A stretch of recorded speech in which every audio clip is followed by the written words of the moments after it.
مرګ په سود ناول قدرمنو اورېدونکو سلامونه احترامات مې ومنئ.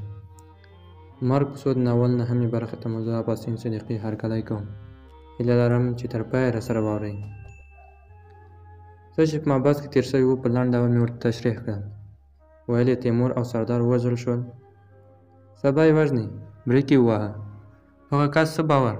که یې نه وژني، موټر مه دروه چې ناوخته کېږي. حرکت یې وکړ، تېروتنې دې کړې، پیسې او خوارۍ به مو هسې لاړ شي. په سیټ بورډ له ایښې ډبې مې سګرټ راوویست. ډاډه یم چې سرتال د خپل ژمن نه اوړي. که زه نه وای راوتی، دغه اوسنی ښکار مو له لاسه وته. عمومي سړک ته ووتو. خدای جل جلاله دې وکړي چې ستا باور سم وي، خو د بلال پر ځای مرګ ته د تګ خبرې د بیخي لیونتوب دی. ورته مسکی شوم، دا لیونتوب ضرور دی. هغه زما له لاس سګرټ واخیست. ته ځان ته بل مه ولګوه. فکر کې ورک و. بیا یې وویل او بیخي بل خوا لاړه، باید په بله لار جنګېدلي وای. خو اوس همدا یوه لار لرو چې زه د بلال پر ځای لاړ شم او د مرګ اصلي سوړه بنده کړم. د ښې شپې بحث نه وروسته یې قناعت راسره وکړ، ځکه بل لار نه وه او بیا داسې موقع نه راتله. 4:10 بجې وې. د قاسم سره مخه ښه وکړه، سترګې یې ډنډ وې. خدای جل جلاله دې وکړي چې بیا سره په ژوند وګورو. لاس مې ور زور کړ، بل دنیا کې به ګورو. ترې ښکته او دیوال څنګ ته غلی روان شوم. د انتظار اوږدې چوکۍ باندې ناستو 2 کسانو کې مې بلال ولید. له ځان نه یې پټو تاو کړی و او غونج ناست و. چې پر ما یې سترګې ولګېدې، باور یې نه راتلو چې زه به رښتیا هم په خپل کړي قسم درېږم. راجګ شو، کلکه غاړه یې راکړه. هغه ځای چې بلال ته تیمور ښودلی و، د منډۍ کوڅه کې د یوناني درملو دوکان و. د حکیم سره د پېژندنې شفر یې راکړ. څو ځله یې پوښتنه وکړه چې زه ولې د هغه پر ځای مرګ ته ځم. خو ما د ځواب ورکولو پر ځای ترې وغوښتل چې څو ورځې د خپل کور پر ځای بل چېرته اوسه. په ټکسي کې منډۍ ته ځان ورساو. په ټوله لار مې همدا فکرونه کول چې زما دا کار سم دی او که له ژوند سره لوبه ده. خو زما ژوند د دې لوبې له پرېښودو سره بېمعنه کېده او اوس د دې لوبې پای رانږدې شوی و. زه باید نه وم پښېمانه شوی. لمر غورځېدلی او تیاره په خورېدو وه چې د منډۍ په لویه کوڅه ورتاو شوم. په دې کوڅه کې له سهار نه تر ماښامه راشوي. لوی سړک په کراچیو ډک دی. د کراچیو د قطارونو ترمنځ نرۍ لاره پرېښودل شوې وه. هر سړی په بیړه و. چا سودا لم کړې وه، چا توکې ټولول او څوک غوټه په لاس روان ول. ښي لاس ته زاړه مارکېټونه وو. دوکان لوحې مې لوستې او روان وو. بیا مې د همغه دوکان په لوحه سترګې ولګېدې چې زما په کار وو. د حکیم زیارت ګل یوناني طبابت. ور ننوتم، خواږه بویونه مې په سپږمو راننوتل. په چوکۍ کې ناست کس چې د غټو شیشو عینکې یې پر سترګو او کوم کتاب یې لوسته لنډ راوکتل. ږیرې په نکریزو سره او سترګې یې په رنجو تورې کړې وې. د دوکان بل سر کې یو خام هلکی ناست و. هاوان کې یې څه ټکول. حکیم کتاب بند او په میز ایښی پګړی یې پر سر کړ. ما په الماریو کې بوتلو باندې سترګې تېرې کړې او بیا مې حکیم صاحب ته مخ کړ. جنت له دې ځای نه څومره لرې دی؟ عینکې یې لرې کړې. مسکی یې لاس راوغځاو. ته د جنت په دروازه کې یې. راجګ شو. تورې چارسدهوالې څپلۍ یې پښو کړې. ناست هلک ما کې سترګې خښ کړې وې. د استاد پر ځای کېناستم. حکیم ورته لږ ساعت پسپساک وکړ او بیا مخکې شو. هغه مخکې او زه ورپسې له څو کیسو تېر شو. په لاره یې تلیفون کې له چا سره په شیپرونو خبرې وکړې. د چوک عمومي سړک ته ورسېدلو. لږ انتظار وروسته له موږ نه مخکې یو تور پورنر بریک وواهه. حکیم راڅنګ ته شو. ورځه چې جنت کې چکر درکړې. ما وروکتل چې ته هم راسره لاړ وای، چکر به خوندور شوی و. ویې خندل. زه موټر ته ترې روان شوم. وروسته دروازه راته خلاص شوه. هلته یو کس ناست و. دستو یې کڅوړ را په سر او لاسونه یې راولچا کړل. موټر حرکت وکړ. نه پوهېدم چېرته مې وړي. په دې پوهېدم چې نه مې وژني، ځکه زه خپله مرګ ته راغلی وم. له ښه ډېر مزل نه او تاوېدو وروسته موټر یو ځای کې بریک وواهه. هارن دې وکړ. دروازه د خلاصېدو غږ مې واورېد. بیا زه له موټر نه ښکته او لاس نیولی روان کړم. د یو چا د خندا له غږ اورېدو سره یې ودرولم. یو نفر را لنډ شو. موږ یې رسوو. پوه شوم چې د نویو خلکو لاس ته وغورځېدم. لکه چې 2 کسانو. یو یې له چا سره په ټلیفون کې غږېده او ډاډ یې ورکوو چې هر څه سم روان دي. بل زه روان کړی وم. لږ تګ وروسته یې یوه اوسپنیزه تخته جګه کړه. لاسونه یې راته خلاص کړل. د زنې په اوسپنیزو پاړکو ځمکې تلې ته ښکته شوم. هغه کس هم راپسې ښکته شو. بیا لاس نیولی مخکې کړم. یوه دروازه یې خلاصه کړه. کڅوړه له سره را لرې کړه.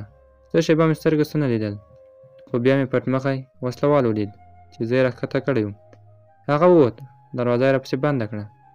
کوټه کې له سترګو اړولو وروسته هلته پرتې زړې توشکې باندې څملاستم. دا چې ستړی او بې خوبه وم، دستي مې سترګې پټې شوې وې. په اوسپنیزه زینه د چا د راښکته کېدو په غږ راپاڅېدم. خوله مې وچه او ستونی مې تریخ و. وړې کوټې د هوا لپاره دریڅه نه لرله. سوړ بوی و، ساه هم پکې بندېده. نه پوهېدم اوس شپه ده که ورځ. راکېناستم او بیا همدې دوزخي فکرونو کې ورک شوم چې ما سم کار کړی که نه. زه بېل دې فکره چې دلته له راتګ وروسته به له څه سره مخ کېږم راغلی یم. دا چې څه کېدل انتظار وم. په نظامي جامو کې یو کس چې مخ یې پټ او تور چشمې په سترګو وې دروازه را خلاصه کړه. یو بوتل اوبه او کیک پاکټ یې راته کېښود. ژر مې اوبه وڅښلې او ورته مې وویل یو سګرټ غواړم. د سګرټو ډبه یې له لایټر سره پښو ته راوغورځول. سګرټ مې بل کړ. دلته تشناب نشته. په ډاډ غږ یې وویل د توشک لاندې مې درته پلاستیکونه ایښي، همغې کې یې کوه. خندا راغله. ټوکې کوې؟ بل څه ویلو ووت. دروازه یې راپسې بنده کړه او زه بیا اندېښنو او فکرونو په مخه کړم. د تیمور او سردار له مرګ نه هم خبر نه وم. سرتاج په رښتیا په خپله ژمنه ولاړ وي او زه به دلته څنګه او کله موقع پیدا کوم چې دا د مرګ سوړه بنده کړم. هسې نه بلال نه وي رسوا شوی. څومره وخت به وتی و چې بیا مې په زینه کې د چا د راښکته کېدو غږ واورېد. دا ځل دوه پټ مخې راننوتل. کیک او اوبه چې راوړي وو هغه وویل دا د ښار تر ټولو تکړه خیاط دی. تا د واده لپاره واسکټ ګنډي. یو لنډ کس مې اندازه واخیسته. بیا په ملنډ وویل د ده وجود خدایي واسکټ ته جوړ دی. د هغوی له وتو وروسته مې کیک او اوبه وخوړل. لوږه مې کمه شوه، خو لږ شېبه وروسته راباندې سر دروند او په سترګو تیاره شوه. یو وخت مې سترګې خلاص شوې، سر مې بد درد کوو. د اوبو بوتل پسې د لاس غځولو شیمه هم راکې نه وه. په چیغو شوم څوک شته؟ خو ډبرینو دیوالونه مې بېرته همدا غږ راتاو کړ. ډېر وخت بې حاله پروت وم. بیا مې وجود کې شیمه پیدا شوه، اوبه مې وڅښلې او همداسې دیوال ته تکیه شوم. فکرو کې ورک ناست وم چې په زینه کې د یو چا د راښکته کېدو غږ شو. ورپسې څو نور کسان راښکته شول. ما بیا چیغې کړې څوک شته؟ زه غواړم ژر مړ شم. راښکته شوي کسان لکه کاڼي چې وي خپلو کې په خبرو لګیا و. لیان وړوکی دی، هغه ګروپ بند کړئ. پروجیکټور ته میز راوړئ. همدا وخت د یو بلې کوټې د دروازې د خلاصېدو غږ راغی. بیا د بلې او بیا یو پټ مخې زما د کوټې دروازه را خلاصه کړه. په خوله یې پلاستر راوهه. کڅوړه یې را په سر کړه چې سترګو ته پکې سرې پرېښودل شوي وو. په هغه کې یې تورې عینکې را کېښودې. بل چک کړی دهلیز ته راوویستم. له یو غټخېټې بې وسلې کس سره دوه ساتونکي ولاړ ول. زه یې له دوه نورو مرګ ته راغلو سره کېنولم. نه پوهېدم څوک دی او له کوم ځای نه راغلی. غټخېټې سره لاس کې یو متر سپینه لښته وه. پر دیوال را ځړېدلې سپینې پردې ته نږدې شو. ما سترګې وګرځولې. یو اړخ ته د څو کوټو دروازې وې او یوازې هماغه اوسپنیزه زینه راښکته شوې وه. د هوا لپاره د دهلیز اخر کې یوه دریڅه وه. سپینې پردې باندې په میز لیکې ماشین نه مستقیمه رڼا وغورځېده. یو کس پرې راښکاره شو چې د باروتو ډک واسکټ اغوندي. د هغه فقط دوه لاینه راځوړند وي. له پاسه پرې یوه لویه پراشوټي کورتۍ اغوندي. د واسکټ یو لاین د کورتۍ د جیب په سوري کې رانه باسي. ویډیو ودرېده. غټخېټې له لښته د کورتۍ جیب ته ونیوله. د کورتۍ جیب کې لاس ننباسي او بټن وهي. بیا موږ ته را مخامخ شو. د لاسونو په غځولو یې خبره وغځوله.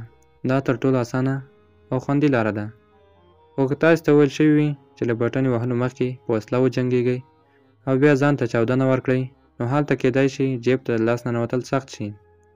د همدې لپاره یو لاین د کورتۍ په لستوڼي کې راوباسو چې ماشه وهل هم اسانه وي او د واسکټ بټن هم.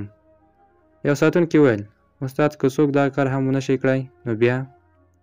استاد ویډیو کې په واسکټ کې د سینې برخه کې وړوکې د ګوتې په اندازه سکرین او دوه بټنو ته لښته ونیوله.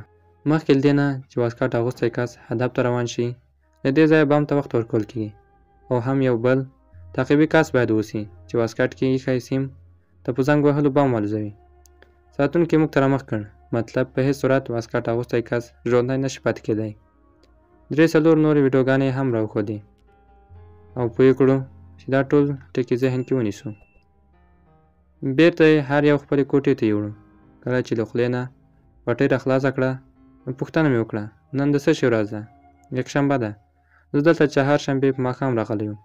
پوه شوم چې کیک کې د خوب درملو څو ورځې ویلي کړی وم. دا چې موږ ته یې د واسکټ اغوستو او چاودنې زده کړه راکړه ښکاره وه چې زر به په حقیقت کې هم راتړلو. او زه هماغه وخته ډېر بې صبره انتظار وم چې واسکټ واغوندم. وسلوال 4 کیلې راته کېښودې او ووت. کوټې کې پاتې وروستی سګرټ مې بل کړ او په دې فکر کې شوم چې دا ځای به چېرته وي. پاس څه دي؟ زما له راتګ نه وروسته څه شوي؟ تیمور او سردار به وژل شوي وي او که نه؟ دا 2 نور مرګ ته راغلي هم د محبس بندیانو که دلته د راتګ نورې سوړې هم شته. په کوټه کې په قدم وهلو ستړی شوم. د دروازې د خلاصېدو په فکر کې شوم چې ووځم او د دهلیز له درسي نه وګورم دا کوم ځای دی. کوټه کې د داسې شي په لټولو شوم چې دروازه پرې خلاص شي. پر دیوال مې یو ټکول شوی میخ ته پام شو. د هغه راویستل هم اسان نه و.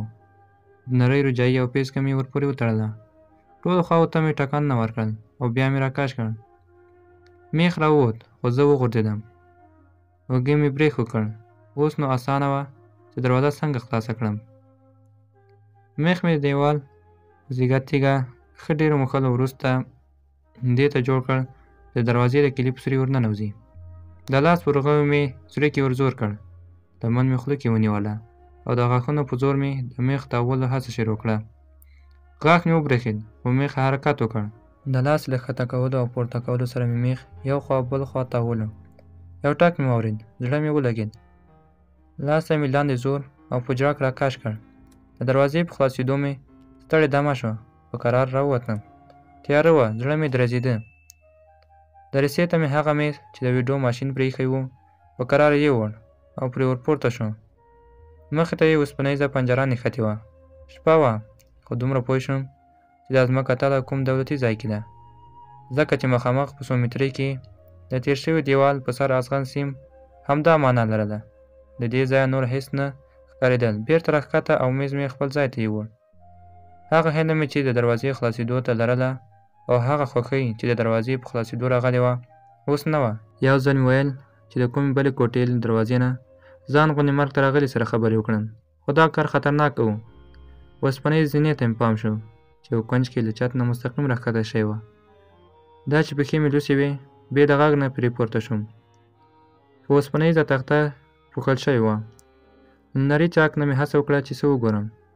هلته رڼا وه. لوی انګړ ښکارېده چې لارې او چمنونه پکې ول. ځمکته د کور د انګړ یو سر او یوه لویه سپینه ماڼۍ د انګړ بل سر کې زما سترګو ته مخامخ ولاړه وه. همدا شېبه د سپي له غپېدو سره غږ راغی. نن شپه چې ما ته خوب راغلی کارونه زیات دي. د بل کس د خندا غږ شو. ما خور ته ټابلیټ اچولي. د 20 ساعته بېخوبي ذمهوار دی.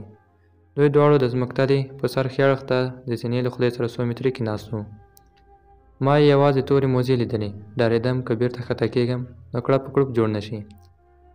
د زړه د درزا غږ مې هم اورېدل کېده.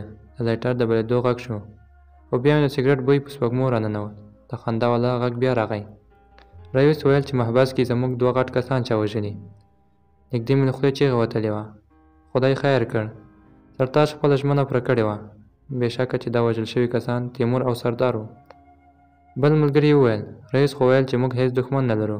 دا کسان چا ووژل؟ هغه هم ورخطا دی چې ناڅاپي دا دښمن څنګه را پیدا شو. د پوښتنې والا وخندل. نو ځکه زه مخکې له دې نه چې رخصتي مې پوره شي بېرته کار ته راوغوښتم لکه چې دښمن ډېر تیز مخکې روان دی. مخابره کې پرې چا غږ وکړ. هلکان ویښ اوسئ والي صاحب را روان دی. مارک پسود ناول قدرمنو اورېدونکو دا وه د ناول 9مه برخه. تر بلې برخې مو په لوی څښتن تعالی سپارم. ښاد او آباد اوسئ.